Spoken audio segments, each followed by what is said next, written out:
it up. This is channel 253. Beep, boop, boop. On this episode of the Grit and Grain podcast, we really want to create a product that is what it says it is, that is authentic to its roots. We wanted to bring Heidelberg back to Tacoma, brewed in Tacoma, also brewed back in the original building.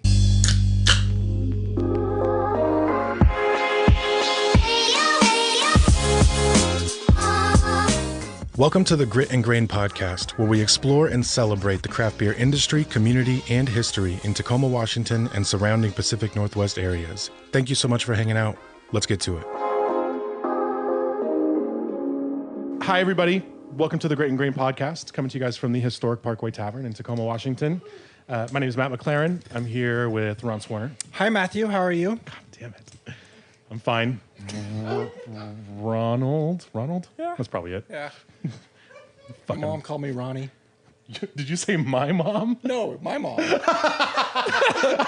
would be super weird. I thought you said your mom called me Ronnie. That is fucked up. I almost smacked you The in your puns are fucking starting mouth. early. Yeah. Intros. Holy I don't think shit. we've delved into the mom jokes yet. I know, right? Oh my First god. is a new segment that the whole episode's going to be about.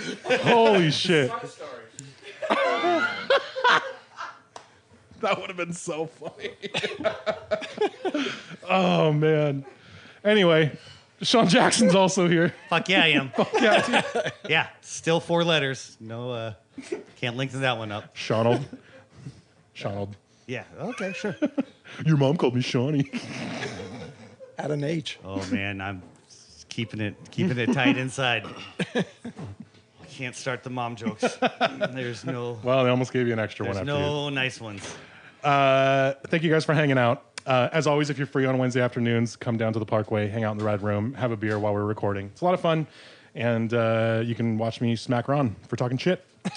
I'm kidding. I would never do that. Well, you're not. No. Mom wasn't either. I tried. I didn't start this No, it's all right. It's just going to be the theme of the episode. Sorry, Mike. No. So our guest today Who's Mike? is I know, right? speaking of that person. So our guest today is somebody who has contributed quite a bit to the local beer scene in Tacoma, and in a lot of different ways. Some of which we have talked about at length on this podcast. But yeah, our guest today is Mike Runion from Seven Seas. Yes. / Heidelberg. / Heidelberg. Thank you, Matthew. Perfect. All day. Calm the fuck down, Ron. Good to have you, man. Thanks for rolling through. Thanks for having me. Absolutely. Yeah, this has been a big. We've been waiting for this one. Yeah, man. This is a big deal to us, and any of our local listeners. Yeah. In the region. So yeah, We might have gushed about your beer more than any other single beer on this We've had podcast. several Actually. episodes about it. yeah, No, guys, pleasure to be here and humbled to be invited. So thanks for having me. absolutely. Yeah, there's a million things to talk about. We're not going to waste any time. However, before all that, what are you drinking, man? I have a Heidelberg going, Yeah. Tall Boy, and a Russian River Temptation. How's that Russian River? It is quite tasty, Oh, Yeah. as you'd Yeah. expect. Might be my break beer on top of our other stuff. Sean, what do you got? Just Heidelberg? yeah. No barley wine? Not yet. Not yet. It's coming. I know. Yeah, I we're think gonna Ron hide brought you one into for it. you. There's a big 7 on it. 2011 coming out of the basement again. Which on that note, what a great name. Wheelchair barley wine. That's fucking awesome. Thank you. Barley wine naming is a fun thing. Old this, old that. But yeah, that one just really kind of cuts to the chase. It's, I've always really appreciated it. Tennis ball walker I'll just barley say wine. thank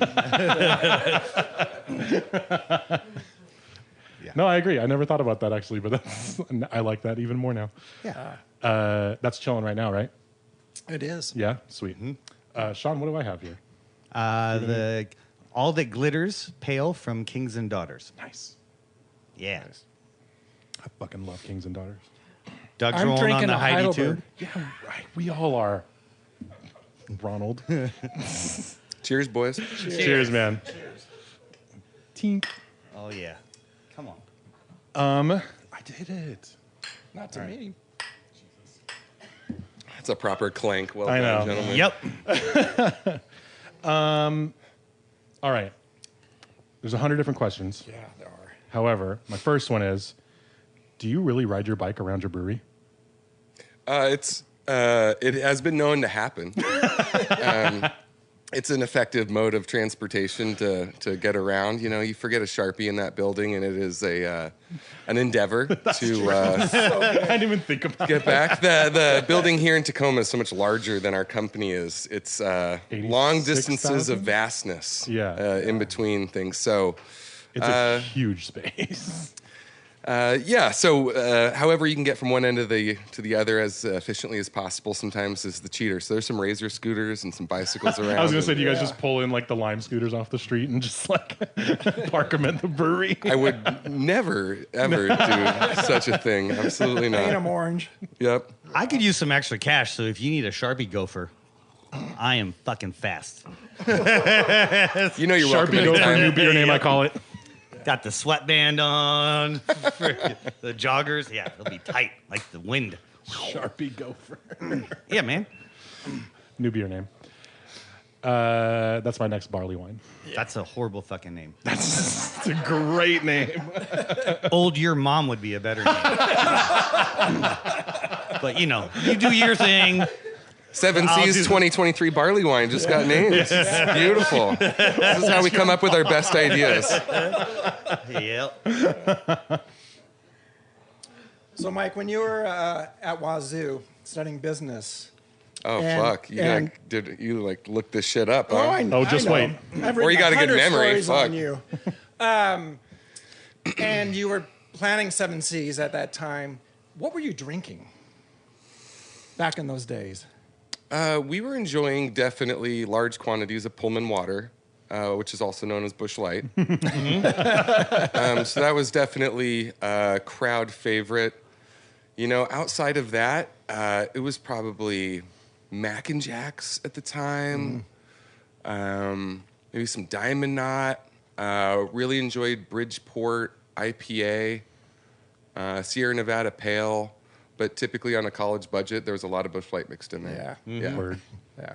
I've heard some stories about how much Busch Light goes through that town. Like pallets and pallets into the Safeway and whatever that little bar is. That's The Coug. yeah. Yeah. It's like, I worked at the Coug for about a year, and I don't know how true it is, but apparently it had more Busch Light sold per square foot than any place west of the Mississippi. I would say true. Yeah. And you know, there's That always has just to these be great true. shenanigans that only happen in college. They used to do bladder busters. I was just about to ask. I mean, by the time I was there, that whole event was kind of watered down at that point. But the heyday stories are fantastic. We've explained bladder busters, right? No, we have not Can actually. we? Please. You want this one or shall I? You. Okay. Correct me because I've never participated, but so it sounds like the premise is you take a particular beer and you offer a ridiculously priced pitcher on said beer, like $1 or $2, let's say, for example. Typically like a 32-ounce pitcher. Okay.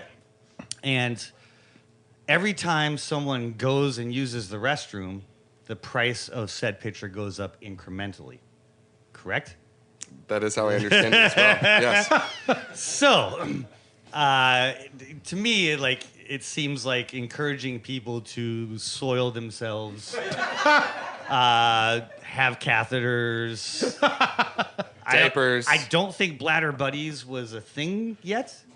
I mean, you know, Gonna have to large elaborate on size that. water balloons and rubber bands and a little college ingenuity. In some cases might work out, but yeah, and if you left the building, right, Oh, you can't leave. you can't leave. Yeah. Otherwise, you can't come back in. Right. Yeah. Because you can't go pee in the parking lot. There's no cheater pumpkin eater. It's Nope. Nope. Rules were strict. an honor You know, and code. this was something again that was pretty watered down by the time I was there. But you know, Wazoo drinking stories and shenanigans are always history. yeah. So how much diaper wearing was there, youth? I mean, I know you don't like. It's not like a I can cup only check speak- in baseball where you're. I can only speak for myself, and I have never worn a diaper as an adult. Okay. Yes. But Then have having you- worked there, have you even do you lived? think that was a common trick? I am not sure. Okay. It would have been well hidden if it was. Was there people that just held it too long and Oh, yeah. accidental? Oh, yeah. Will you please just tell Sean that somebody peed their pants so we can? Well, Sean knows. But what Sean's all he wants to wondering hear you is say, like, Mike. are we talking 12 times in a course of a bladder busting sitting, or? It would be hard to quantify, I guess. There's probably a lot of instances you didn't even know about. Okay. A lot of hidden messes in the corner you didn't even know happened. Yeah. Yep. Yep. Yeah. But it always got a good rise out of the room when someone finally threw in the towel and had to use the restroom. Yeah. So there was always good crowd applause. I bet. No, Russ informed me what bladder busters were, and yeah, I was like, that's the greatest fucking thing ever. Like, How do we incorporate that here at worst the thing Parkway? ever if you're working a bar shift, in my opinion. I cannot think of a more horrible experience. I think it speaks to a moment in time. There's a lot of things That's a that good way seem to put that. appropriate at certain points in life or at certain points in history that today, may not be the most well received. Yeah. Like barley wine names. Yeah. I mean, True. there's a line up there. Yeah. Oh, yeah. Yeah. Yeah. And Sean's gonna find it. Well, maybe today. 2 more Heidelbergs. We'll see. Old bladder buster. That's kind of cute. That's pretty good. I mean, honestly, That's a good one. I mean, like, that's, not crossing any lines. God damn it. I know that took a huge turn from Ron's original question. So that's a rough idea of what I was drinking. So anyway, I was drinking Mac and Jacks. So when you went over to Silver City to do your internship and you met Travis, what was it about Travis that you knew you're going to be lifelong friends? Oh, I don't know if I knew that we would be lifelong friends at that moment, but we definitely had a kindred bond and connection. And I think we both were ambitious and enjoyed working hard and taking pride in our work. And that probably was something that sparked a connection between us. And Travis and I are true believers that sometimes things choose you, because there's been too many random occurrences in our life and our path together that have somehow panned out, or better, worse, later came to be, that we believe, this career and this path and life is what has been, chosen for us. Mm-hmm. Nice. Yeah. Well put. It's very romantic. I was gonna say, that was beautiful. I know this industry is very much like, you can't help what you love, man. So we're all just here for better or worse. Well, I think, and you guys know this, and I think many people do, like, it's really a romanticized business. Very much And so. it's not always as beautiful and romantic as it may seem, right? So typically the hard work and the hours and the pressure and the scrubbing go way beyond what anyone sees. But at the end of the day, getting to sit around with, fellow peers and people you love and care about, and new friends and old friends, and being able to have a beer, like, puts it all in perspective. Word. Fucking well said, man. Jesus. Yeah. So you guys decided, let's open up a brewery. What was the Seattle brewery that was closing where you got the equipment at? Well, I found out in college that I was not a good brewer. And so I think that identified a partnership that was needed there. Yeah. Who told you that? Oh, we were home brewing on, like, the oven on the stove there in the apartment in college, and I just assumed that adding more hops would just naturally everything. just get better. And my first IPA was so dry, it felt like you had just smoked a joint every sip you took. It's like instantaneous dry mouth. There was, like, nothing refreshing about it. Don't tell me it it was a was good time. gross. And yeah, I know, right? Triple IPA, whatever. So yeah, when Travis and I got together, we found a brewery that was advertising a brew house for sale in South Lake Union called Styx. Okay. And Jay Farias, who's an awesome gentleman still in the industry, had opened a high-end billiards and pizza restaurant there on South Lake Union. And unfortunately, the timing was really challenging for them. It was right when they tore out the road in front to do the trolley. Yeah. Oh, And so what they was were that place called? Do you remember? the trolley. No, the pool and pizza spot. Sticks. Sticks. It was Sticks. Okay. Yep, Yeah. Sticks with an X. Okay. And it just disconnected them from like the residential neighborhood. But that brew house had been used many times over by different breweries over the years. It was an old Elliott Bay manufacturing brew house, and Tom Munoz was brewing on it there at Sticks. Oh man. That's a resume. Yeah. Someday we'll talk about. It's an incestuous, yeah, right? I know. Tommy? And in one breath, I'm going to list the 36 breweries that. Yep. Sorry, sidebar. That was completely. I know. You'll have to tell me later. Yeah, 36 breweries. opening up in Gig Harbor. Great idea, right? I think so. I think so too. Yeah. There was at that point there was nothing out there. Yeah. Plus, you grew up there and you knew a lot of people. Yeah. I mean, Gig Harbor, I think, is a fantastic community.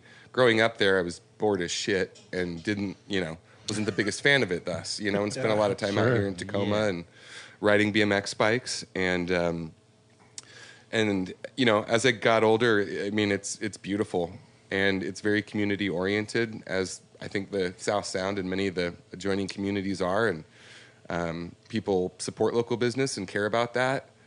Before it was just a tagline term to support local.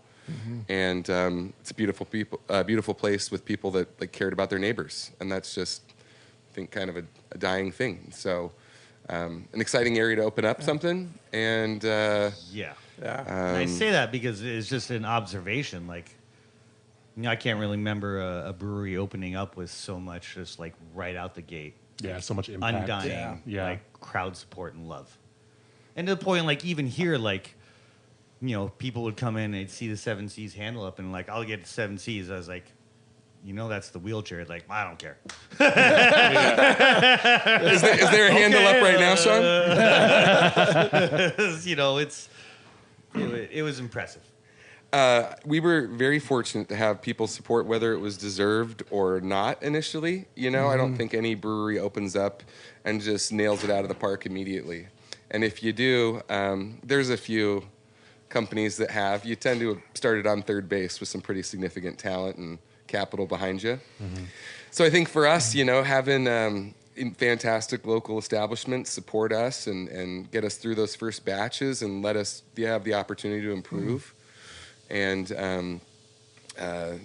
so very thankful not just for the community itself, but also the community of bars and restaurants and patrons and supporters that made it possible. And you came out on fire, literally. Fuck, dude. Yeah, I mean, I know it's a story that's been told, but yeah, I mean, the entire brewery was constructed and built out. We were a few weeks away from making beer, and we were bootstrapping the shit out of the company like no other. Mm-hmm. And, we had a final building inspection scheduled for the morning after the fire happened. Mm-hmm. And so literally, the fire broke out at around midnight, and at 8 a.m. in the morning, the city inspector showed up for the scheduled inspection, and fucking nothing to inspect. God, man, that's so You're not going to pass. I know. And in hindsight, incredible blessing. You know what I mean? Once again, a huge door shuts, and you go, what the fuck are we going to do? I can't believe this just happened. But it was an incredible blessing and worked out only in our favor. Totally. I love that second place in the woods there. Yeah. Your anniversaries parties there were fun. Well, we're going to have one more this year back in that same location. That's awesome. So there'd be good to celebrate 14 there. Yeah, Very it was a good nostalgic. time. That's so cool. Yeah. Yeah. Do you want to talk about building a tap room? Building a tap room? Yeah. Yeah, the one we're currently working on. Is that okay? Yeah, absolutely. Yeah, we, I I think that a challenge that lots of breweries and small businesses run into is real estate, you know, and small business, when you're a tenant and don't have the means to be a property owner, you're at the will of another party, and it's really tough for breweries because you install so much infrastructure into the building that you're very tied to that building with the initial investment. And so for us, wanting to control our own destiny, we've always wanted and known that we've needed to get to a point where we have long-term homes for ourselves. Otherwise, we've just seen too many scenarios that breweries run into where they run out of space, get pushed out, whatever the case may be. Totally. It turns into a whole nother thing. You can make fantastic beer. You can do lots of things really, really well, but then there could be a curveball like that doesn't all agree. That shit not matter. Totally. So quickly, yeah.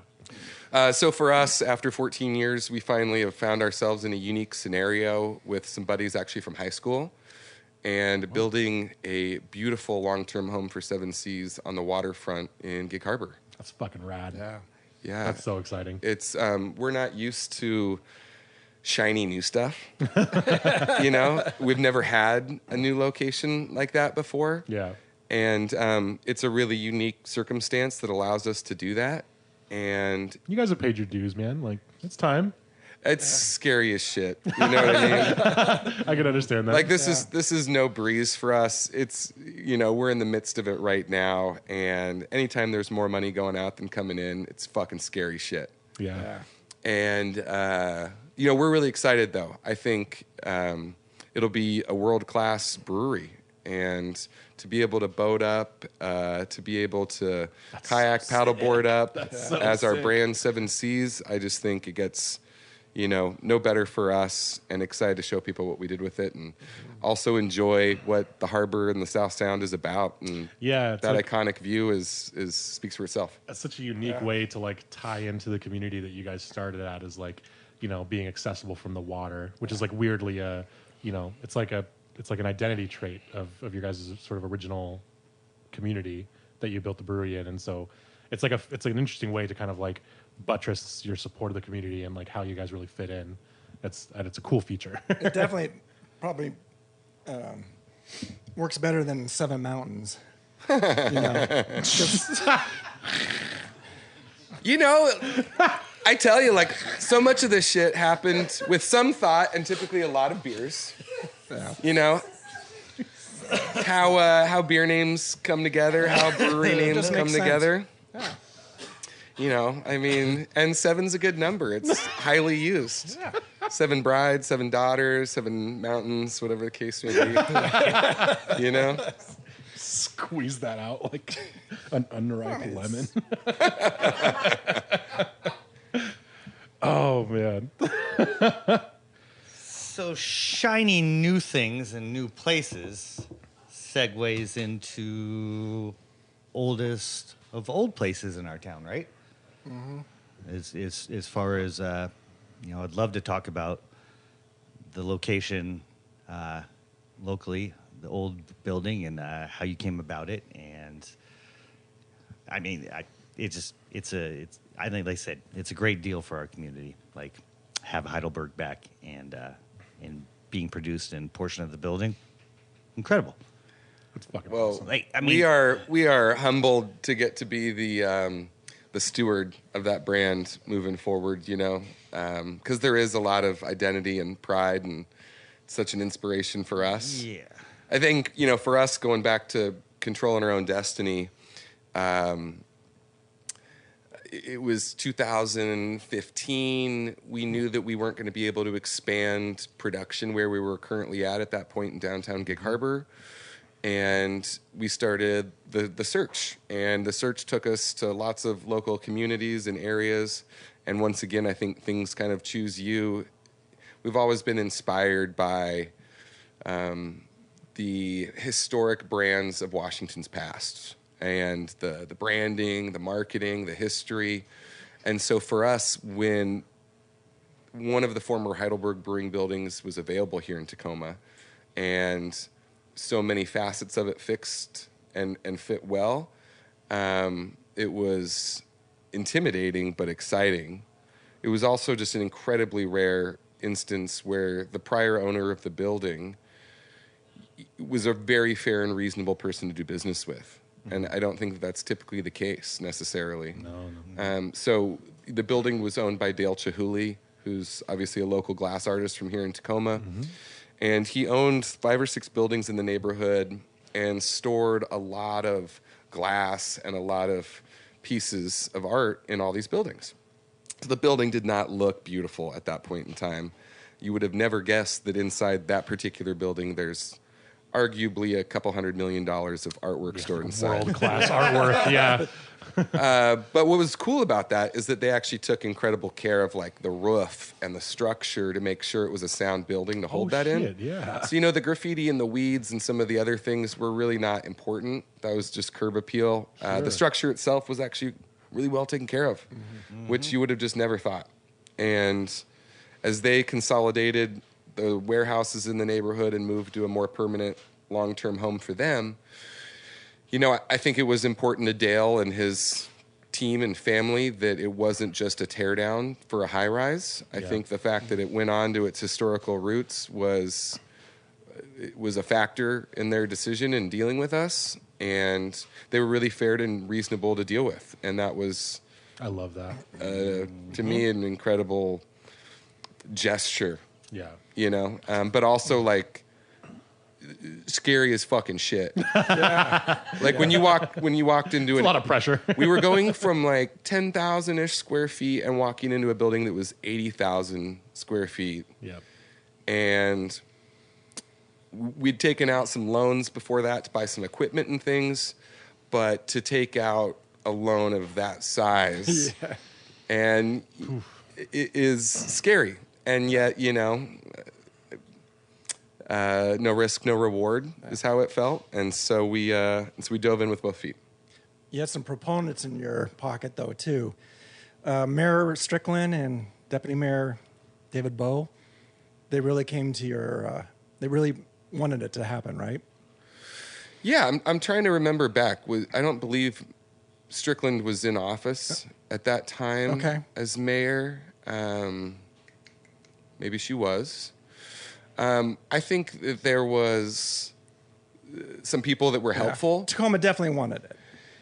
Yeah, I think there was economic development, a gentleman named Ricardo that was there at the time, and Pat Beard. Like, shout out to Pat Beard. She's an economic development employee within the city, and the fact that Tacoma even has an economic development department is really helpful.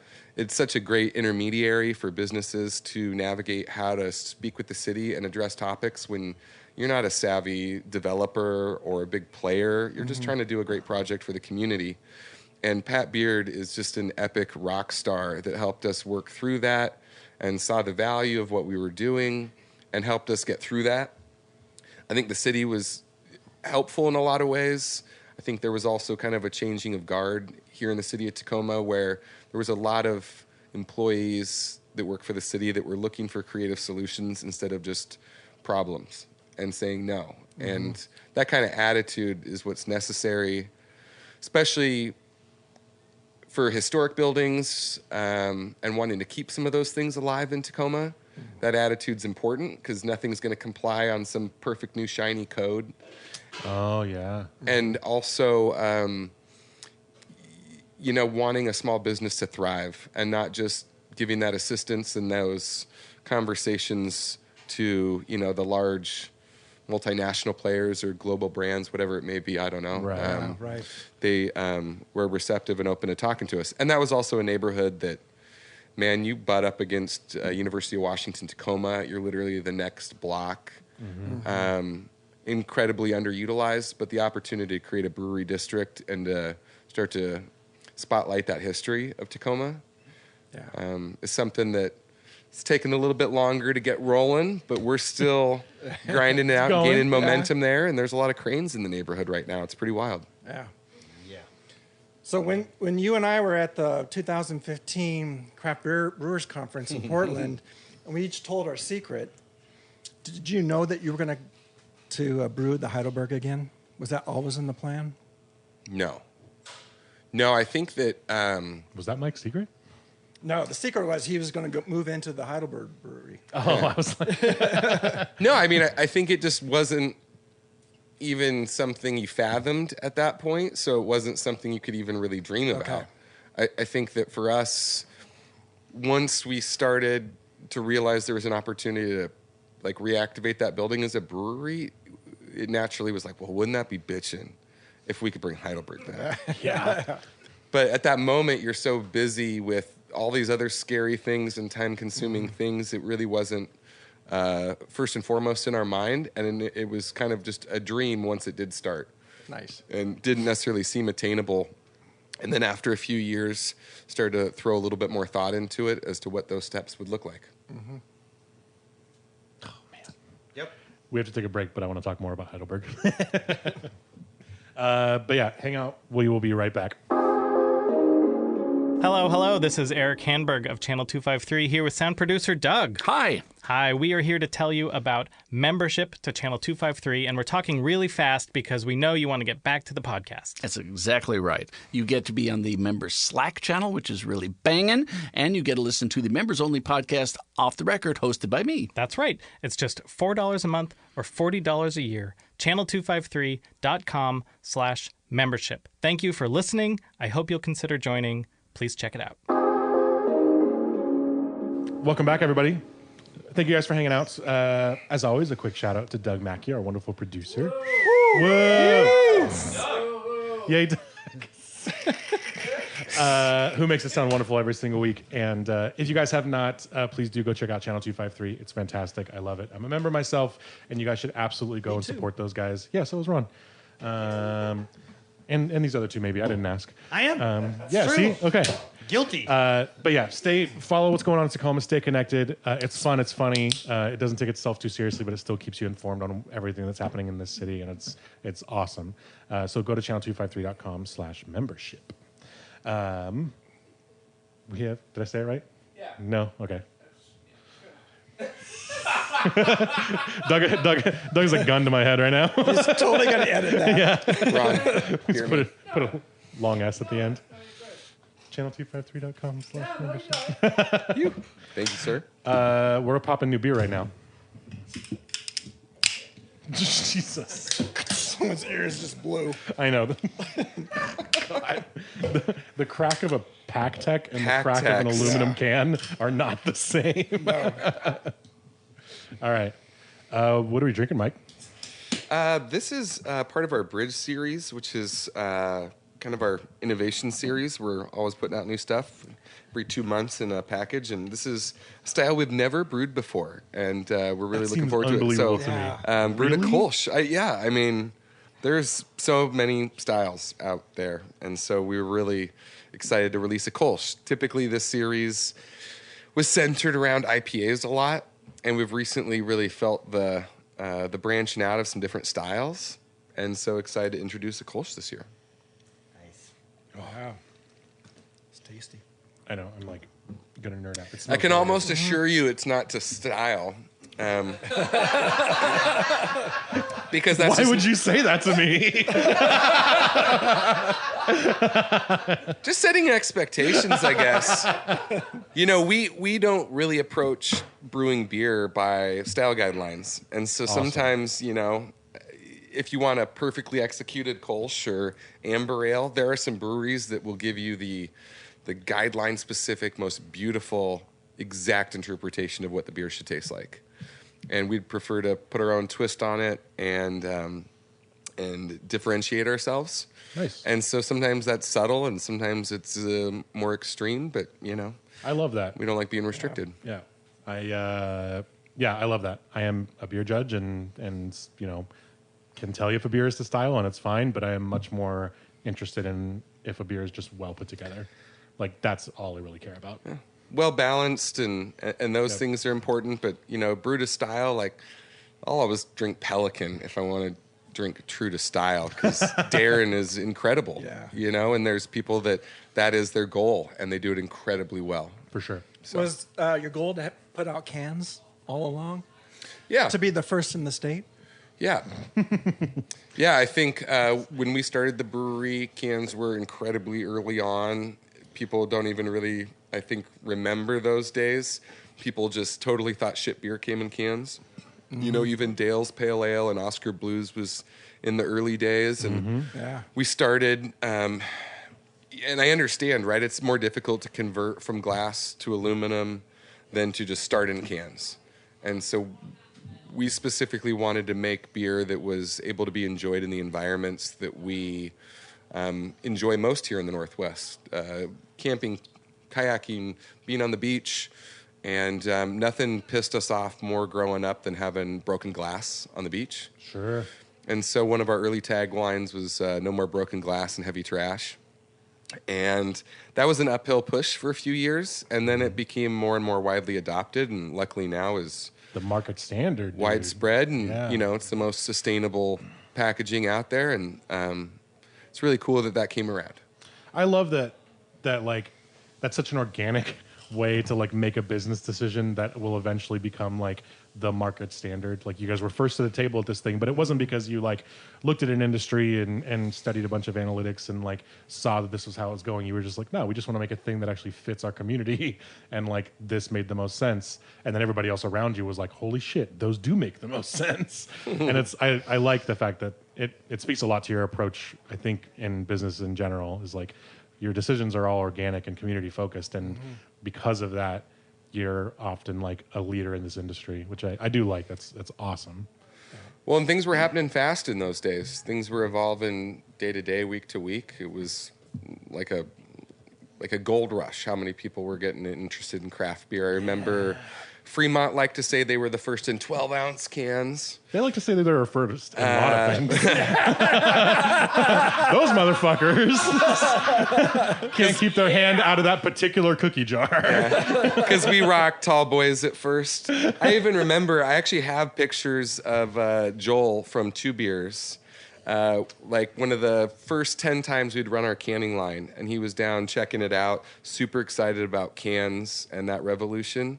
And then, you know, Two Beers and Seattle Cider also continued that on, and many other brands. So some good historical photos there. Children. Actual children. Good pictures. Capri Sun pouch to cans. Oh, dude. Bright-eyed one, and bushy-tailed and, you know, optimistic Still as so hell. full of hope. Oh, yeah, right? This industry just shook it right out of him. Yeah. Like a fucking Etch-a-Sketch. Like a fucking shake weight. You know what I mean? Welcome to the club, Mike.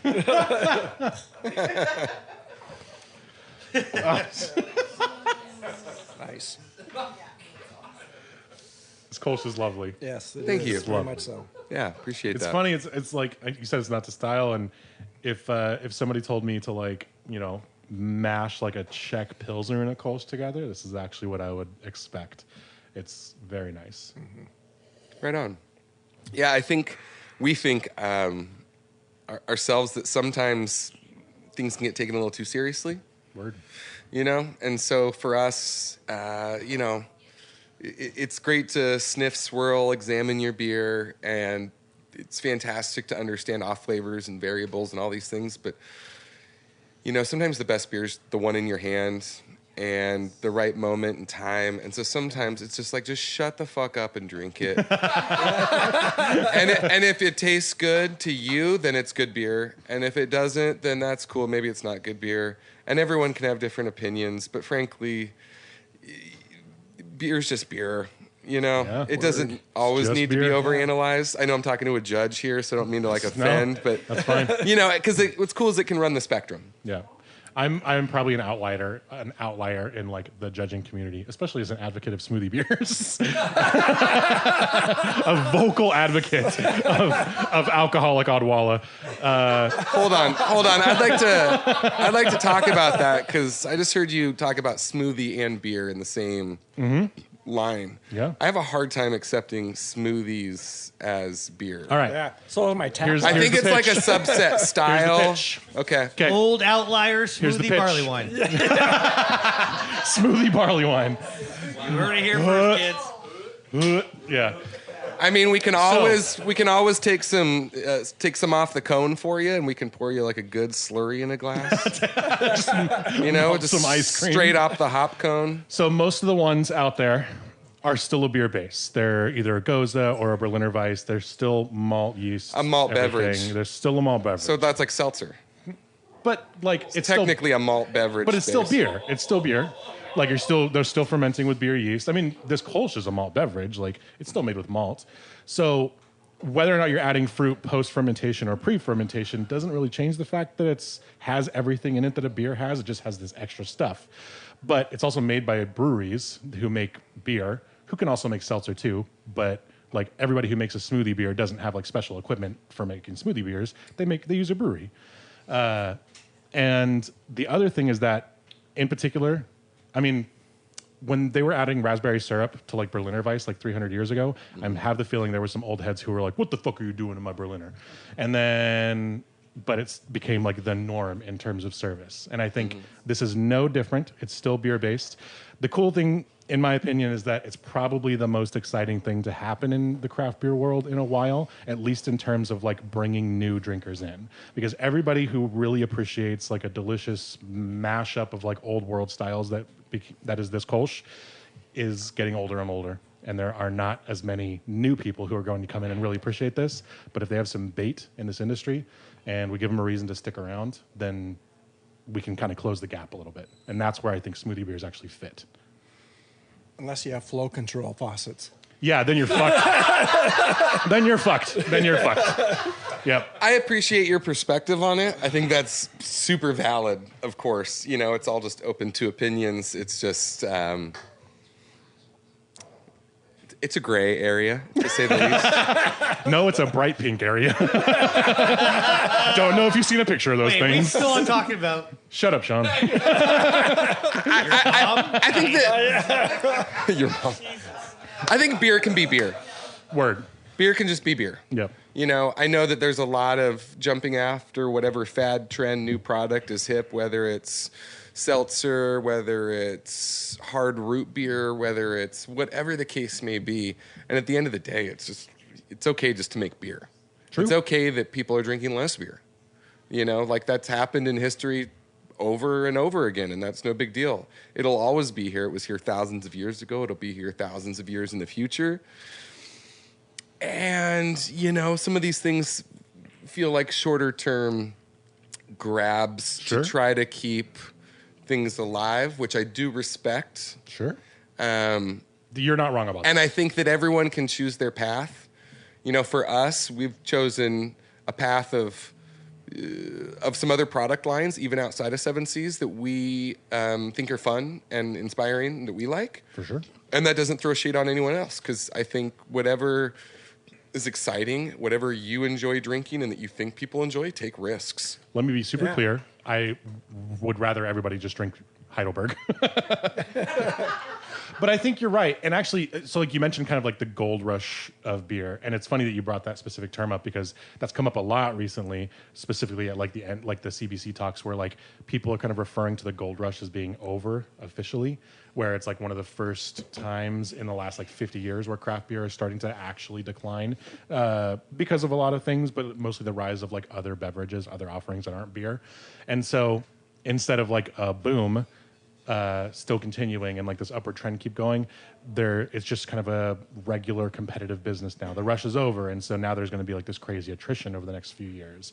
And so like even the short-term solution thing, that's true, but it could actually help kind of bridge the gap for a lot of breweries. Absolutely. To sort of like stay attached to the tree as shit starts shaking around a little bit over the next like 5 years or so. We don't brew to style guidelines and throw our own curveballs into what we do. And I think it's super important that brands find what their path is. Sure. For me personally, smoothie beers I don't quite get. I accept what they are, and they are a malt-based beverage. Wait till you find out about hard kombucha, Mike. I've had hard kombucha, I also think it's really interesting because there's a lot of like news articles from local publications to national publications and beyond that try to like predict and talk about the current state of an industry, where it's been, where it's going, all these things, but they don't always really speak to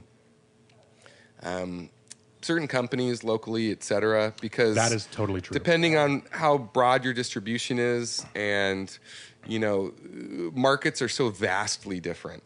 Like Yes. Washington is so vastly different than other states. And We talk other about that a lot. Yeah. And other states vice versa, that I just don't think, a lot of times those numbers are very broad and give you an idea of this overall thing, but they don't really give you a snapshot of maybe individual markets, how those Totally markets true. act, nor does anyone want that much like granular detail. Yeah. But for those that are actually like supporting their community and providing jobs and doing those things, that Listen to this granular podcast. detail's a little more important. But it's things the general consumer like probably doesn't want to know, or life's busy right now, and it's tough to care about everything. And so we've got our blinders on in this industry, and got to respect people that just go to the grocery store and grab what they want that looks good, and they don't necessarily want to Google who it comes from. Well put. And that is unfortunately just kind of the reality of consumerism, not just in the beer industry, but of like all products. So I agree with all that. We do talk about that a lot, like how different the Northwest is in terms of like an actual beer market versus like the rest of the nation, and how a lot of the times those articles or those like data sets don't totally apply here. In general, like the things that we do up here are probably a few years ahead of the rest of the country, maybe except for other larger metropolitan kind of beer markets. But yeah, it's like you're totally right. Like you're not taking into account like the consumer market in a local area, or like craft beer density or anything like that. And so that stuff is so different in the Northwest. Well, and people lump craft breweries in together, but to me, there is such differences from company to company. Sure. And things that people don't always necessarily look into. So if a company has an umbrella company, if they're owned by another entity, if they are financed by venture capital, if whatever the parameter may be, are you independent? Yeah. And even within independence, right? There are tons of subsets, and what's the actual ownership look like? Is this, an oil conglomerate from the Middle East finding an investment portfolio within the the circumstances could go beyond and beyond. And then there are people and companies that are more of that like traditional thought, where like people's houses are on the line and people's livelihoods are on the line, and they've taken all the risk. Right. And then there's companies that have hedged that risk. There's companies that have 40 investors, and it runs the gamut. Right. And so I just find that not just craft beer, but most industries and consumerism in general, it's really difficult because people want to support local. Doesn't mean you should have an excuse for buying an inferior product, but also like the local ecosystem of the economy, to me, is so important, especially, a few years out of COVID now. When you get disruptions to supply chains and things, I think it's a scary reminder that you really need to depend on your community and your neighbors and your local area much more, and that you've lost track of the fact that so many things that we have as comforts are things that are not dependably going to be sourced at all times for us. Sure. And so I think that, the companies you want to have around are those that you can depend on, that care, that step up for you. I think that I know companies that stepped up and really tried to help the local community, especially when COVID first struck. And then there's other ones that kind of just benefited themselves and stepped away. Yeah. And Just trimmed the fat and was like, I think a lot of people talk a talk and not a lot of people walk the walk. And that typically, once you're put to the test, you get proven what you're really made of. And that's all telling in most aspects. Sure. Not to get too deep there. No, I just man, think that's it's that's what's up. so That's- part of beer, but also it's so overarching. Well, it's also such a Tacoma thing too. Honestly, like that exact. I mean, Tacoma was really lucky to not see a ton of closures, and I think it was because a lot of people do kind of subscribe to that idea. Is that keep the money here. Like the people who are running the businesses and making your food and making your beer are probably neighbors of yours or something like that. And it's, Absolutely. No, man, you're on point, dude. You're on point. And it's real quick on that note, like the growth of Heidelberg and everything that we just said about markets and where things are going. Is there a place or point where you feel like when we get to here and I'm comfortable and we stop? With Heidelberg specifically? With Heidelberg specifically. Like geographically? I'll be completely honest, because that's like all I got in me these days, in that I keep expectations very low. And so what we found is that Heidelberg was something that we were super passionate about and excited about. And at some point we had to say, like, let's fucking go. Let's get this out there. And I think what's important with Heidelberg for us is that, as you can probably tell, the lack of authenticity and the consumerism trends really throw us off. And so we really want to create a product that is what it says it is, that it is authentic to its roots. We wanted to bring Heidelberg back to Tacoma, brewed in Tacoma, also brewed back in the original building.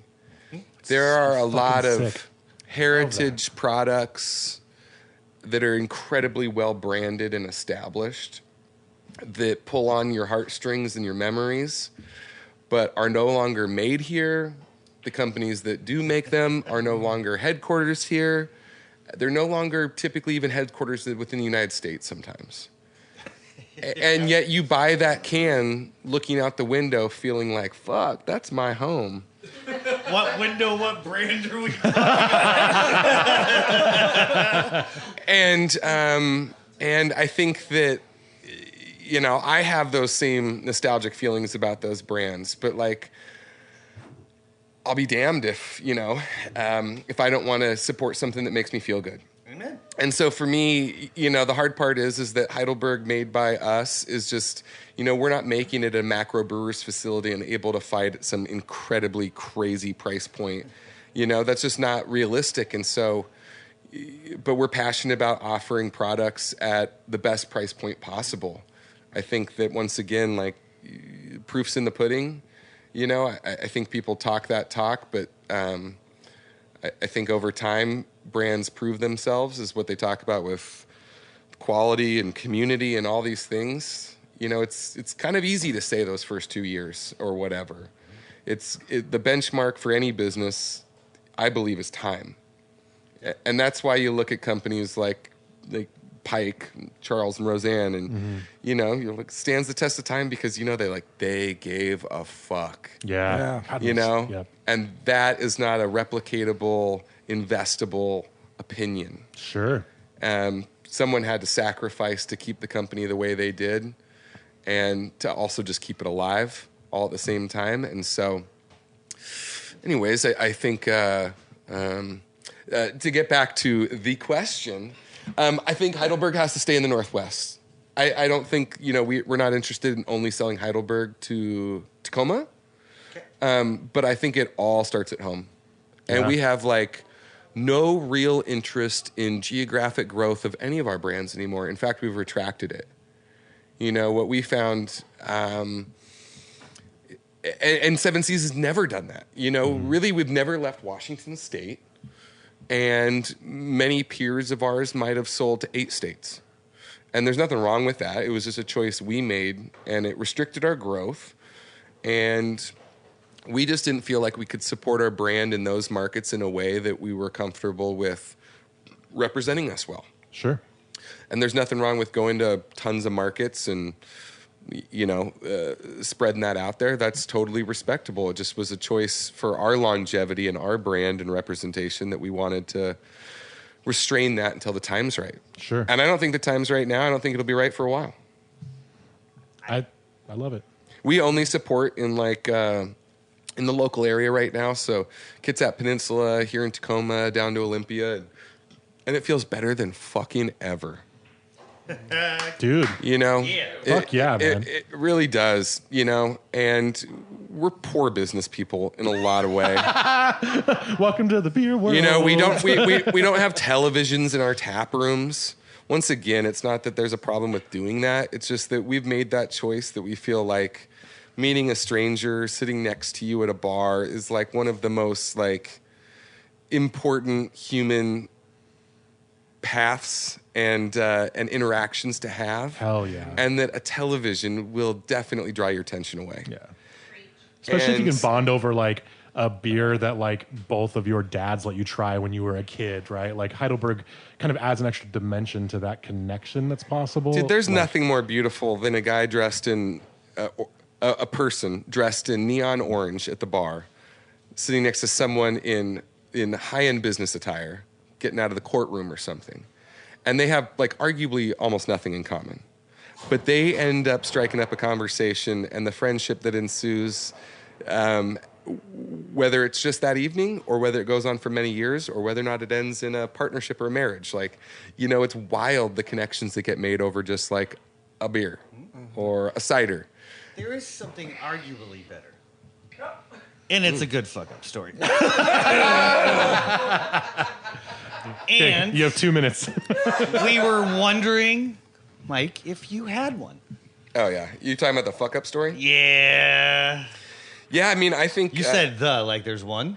Oh, no, there's many. Okay, cool. That's like, But you only have time for God, one. I have 7 or 12. There's one. I'll keep it brief. There's one that always like sticks out in our mind strongest. And that is that, like we spoke about, we had our brewery installed in a space. We were just getting ready to get up and going, and 2-alarm fire breaks out. And super unfortunate circumstances, none of our fault. A neighboring business left a space heater on underneath a desk. They fucked up. Ugh. You know, I'm like, okay. Anyways, we were illegally living in the office building at the time because we were broke. And so we were fortunate that we were actually, well, unfortunate enough, we were actually asleep in the building at the time when the fire broke out. And so we got very fortunate that things didn't go south and become much worse. But what we found through that experience was stainless steel. I mean, the brew house, this equipment that had been around already for 20, 30 years, was able to be salvaged. But what we found out is, of course, any permeable surface on the tanks had to be replaced. So all the hosing, all the manway door gaskets, everything had to be replaced. So we finally get the equipment installed in our initial location where we actually brewed. And we're brewing our first batch of beer. Super excited. You know, it's your first fucking batch of commercial beer. You're Totally. like, oh my God. Mm-hmm. You've scheduled the release party, Tides Tavern, July 9th, 5 to 9. We're fucking on it. And we're in the fermenter, and I'm trying to think what we were doing. I think Travis was carbing the tank, and him and I are there. And being older equipment, you know, finding all the necessary replacement parts was a little challenging. And it turns out that the manway door gaskets were ever so slightly inaccurate. And so what happened is beer just started shooting out of the manway door gasket, like in a massive fucking way, waterfall type way. And we were like, holy fuck. Like, there's no clamp for this. Nothing you can do. No clamp for it. It's fully chilled down beer at this point, too. It's like 32-degree beer. It's our only batch of beer. We got this release party scheduled. And so I ran up and I held the gasket in place and just got like a 17-minute shower of ice cold beer holding this gasket in, while Travis got a pump together and hoses, which you're not supposed to pump. You weren't supposed to use this type of pump to pump from this tank to this tank, but doesn't fucking matter. Beggars Get it out of can't the be choosers. fucking tank. By the time we started pumping it, you know, once it dropped below the manway door, it finally stopped spewing out, but took probably like more than 15 minutes, and we were able to transfer just enough product to get like 8 or 9 half barrels out for the initial event. And woof. Yeah, but it's like a perfect metaphor for like our entire experience in beer. Or But did the beer taste good? It tasted fine. It was consumed so quickly within those first couple weeks That it stayed fresh. that it was awesome. Not an ideal scenario, but we were rescuing every bit of liquid we could. And it was a small system, 10 hectoliter, 8.5 barrel. And so we just wanted to scramble and do whatever we could. And to us, that always sticks in our mind of like day one, moment one, shit goes south. Fuck up one. Figure it out fucking quick. And that is a good, I think, metaphor for our entire history, at least. Yeah, it's pretty good, dude. That's fantastic. Go Ron. All right, Grit and Grainers. Go Ron. Email us at cheers@gritandgrainpodcast.com with your comments, opinions, and adages for sailors such as Red Skies at Night, Sailor's Delight, Red Sky in the Early Morning, Seven Seas Take Warning because your brewery is on fire after a dumbass at the neighboring brewer left a space heater on overnight. And now the sailors had to wait longer to get hammered on Ballz Deep Double IPA. We read and drink everything we receive and try to respond as quickly as you can. If not online, then on air. You can subscribe to Grit and Grain on Amazon, Apple Music, Spotify, Google Play, iHeartRadio, and Stitcher. And please leave us a review. Also, check us out at Channel 253 and gritandgrainpodcast.com. Be sure to follow us on Facebook, Instagram, and Twitter for episode notes, beer news, and stories of the late 80s and early 90s parties held at the old Heidelberg building in downtown Tacoma with 20-somethings wearing flannel. And they were artists and musicians and journalists and DJs and fire dancers and hardcore partiers and pagans and wily innocuous spiritual nomads, that one youngest, swinging, smiling, nipple-pierced goddess who worked at the day shift at Buzzard's video store, all drinking everything but Heidelberg while casually breathing in rafts of drifting asbestos like Al Pacino inhaling cocaine in Scarface, and laughing while painting their fingernails and toenails and heavy-duty $2 glitter nail polish, and wearing bright pink wigs and taking a break to stumble down to the Swiss for their famous yesterday sandwich, which ironically none of the partiers could remember yesterday, only to return to the Heidelberg and begin dancing like rabid monkeys on helium to acid jazz and Fellini dreamscapes. If this podcast is not what you expected, please alter your expectations. When I was in pirate school, I hated getting my report card. I always got 7 C's.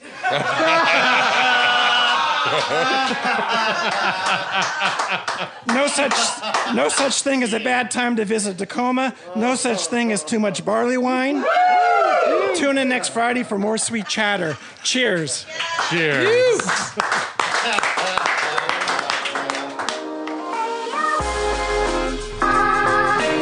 Thanks again for tuning in.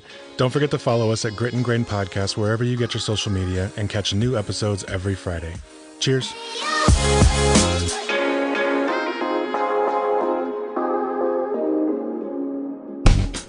Channel 253 is a member-supported podcast network. I'm producer Doug Mackey, and I'm asking you to become a member and show your support. Go to channel253.com/membership to join. Thank you.